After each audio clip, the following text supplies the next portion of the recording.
Hola, ¿qué tal? Bienvenidos a un nuevo artículo de la semana. En esta oportunidad voy a comentar con ustedes habilidades de un buen supervisor. Este es un artículo escrito ya hace algunos años y vamos a empezar preguntándonos acerca de las habilidades del buen supervisor.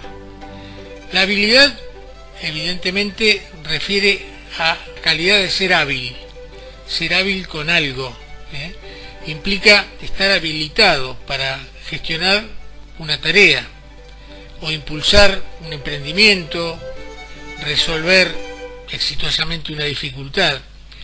La habilidad, por tanto, se asocia a la destreza y a la capacidad. Habilidades del buen supervisor. Supervisor. ¿Qué queremos decir con esta palabra? Supervisor pareciera que alude a tener una visión super, mirar más allá de lo aparente, mirar debajo, tener una agudeza al mirar que implica darse cuenta de algo que quizá los demás no se dan cuenta. Supervisar, es decir, estar de alguna manera por encima de la percepción del resto. Esta es, de alguna manera, el imaginario social acerca del supervisor. Ahora bien, esa supuesta supervisión del supervisor apunta a las tareas, pero apunta a las personas.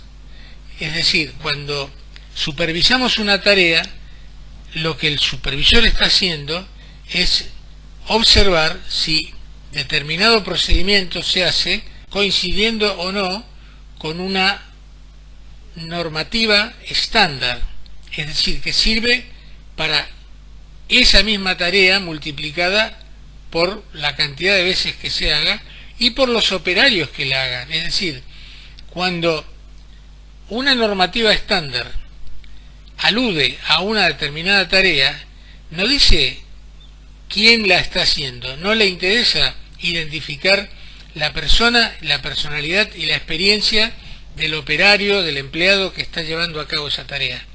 Es una normativa estándar, es decir, que no se ajusta a la particularidad de esa persona. Ahora bien, alguien me dirá, bueno, pero eso no tiene nada que ver, porque si se hace de la única manera posible, respecto a la normativa estándar, tiene que salir bien. Es que justamente en algunos casos no hay una única manera posible. La única manera en que se debe hacer un trabajo es hacerlo bien. Ahora, a ese hacerlo bien se puede llegar por distintos caminos, exceptuando ciertos límites que tienen que ver con ciertos procedimientos que alude a una determinada técnica o al funcionamiento de una determinada maquinaria. Esa normativa estándar que tiene que ver con el funcionamiento de un determinado proceso técnico, obviamente no puede modificarse, pero sí puede modificarse la actitud de la persona luego de iniciar ese proceso. Es decir, todo lo que tiene que ver con el contexto. Y el contexto es muy importante a la hora de entender por qué un determinado operario puede llegar a facilitar un proceso y otro puede llegar a entorpecerlo.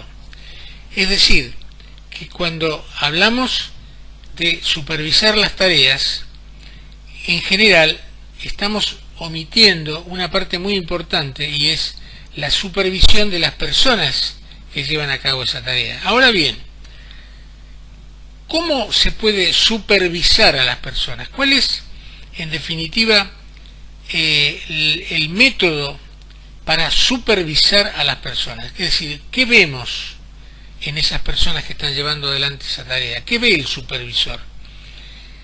Bueno, acá está la cuestión central, que si partimos de la idea de que hay una supervisión de los procesos, y esa supervisión remite a un saber previo del supervisor, que por supuesto en algunos casos y en algunas circunstancias ese saber existe. Por ejemplo, frente a un empleado que recién entra, que no tiene el expertise necesario, que está aprendiendo, que está haciendo un proceso de entrenamiento para ser habilitado en determinadas tareas. Ahora, ¿cómo hago yo ese entrenamiento? Y acá viene la otra cuestión. Supervisar una tarea, supervisar un procedimiento, ¿no?, que está estandarizado, es diferente a supervisar a una persona o a la persona que está llevando adelante ese proceso. Y acá no podemos hablar de supervisar a las personas. Acá, en todo caso, debemos hablar de entrenar competencias. Las personas vienen, se acercan a la tarea, empiezan la tarea con una determinada competencia. Esa competencia puede ser mayor o menor, puede estar completamente habilitado desde el punto de vista teórico para desarrollar esa tarea, o puede que no, puede que tenga un mínimo entrenamiento y termine de habilitarse entrenándose en la tarea misma, y ahí sí es importante el entrenador de competencias. De alguna manera es un manager que está trabajando junto a ese nuevo empleado, asistiéndolo, asesorándolo, haciendo una tutoría de todo ese proceso. Es aquella persona que va viendo cómo se desempeña, cómo aplica esas competencias.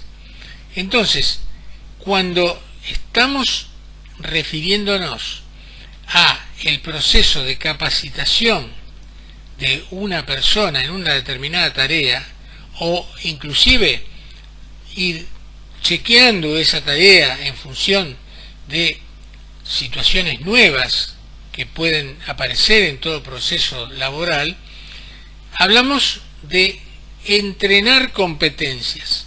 Ahí el supervisor, cuando está interactuando con el trabajador, es un entrenador de competencias, y no la idea del supervisor omnipotente, omnisciente, ubicuo, el ogro del lugar, el señor de la norma, y la valía en nombre de la regla, que vigila y castiga.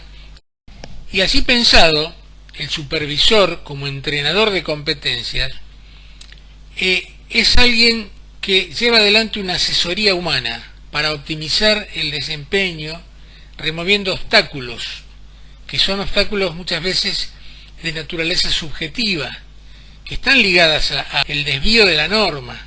Esa idea de que el supervisor es alguien que vigila, castiga y corrige, es una idea que no es adecuada cuando estamos hablando de personas que están haciendo una determinada tarea.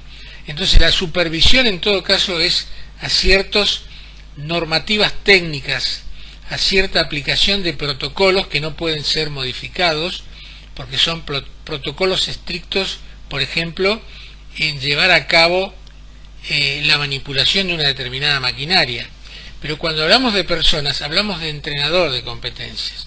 A las situaciones objetivas, el entrenador de competencias analiza el por qué una determinada tarea no llega a el nivel del desempeño esperado.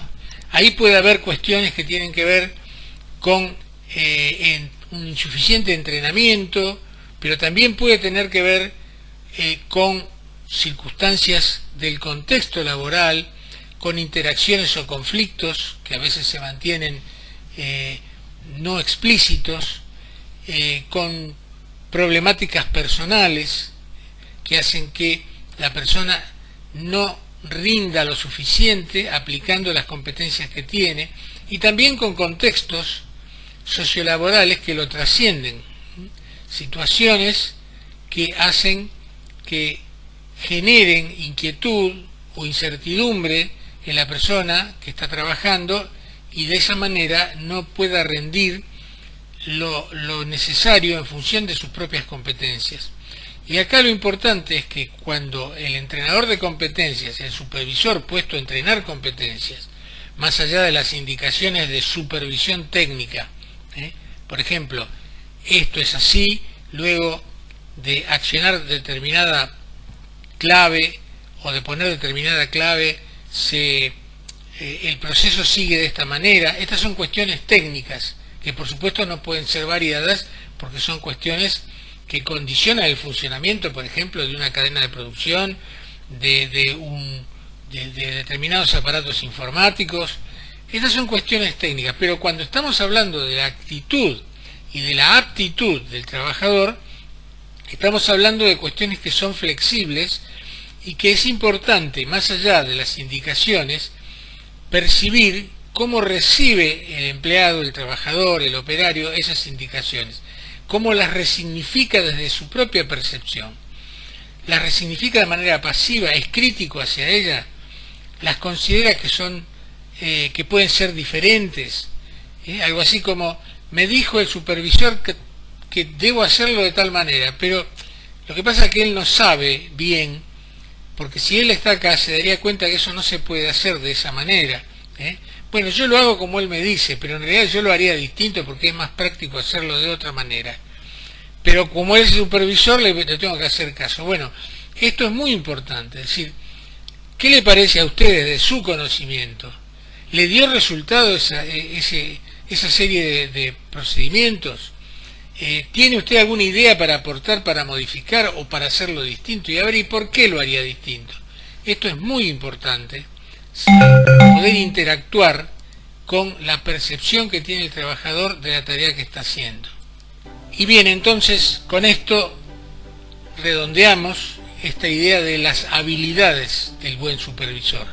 El buen supervisor supervisa por un lado las cuestiones técnicas, pero por otro lado entrena competencias en el supervisado, es decir, en el trabajador, en el empleado, en el operario, teniendo un diálogo constructivo en función de percibir la aptitud y la actitud de la persona que está supervisando. No se trata solamente de bajar información y después esperar que se cumpla.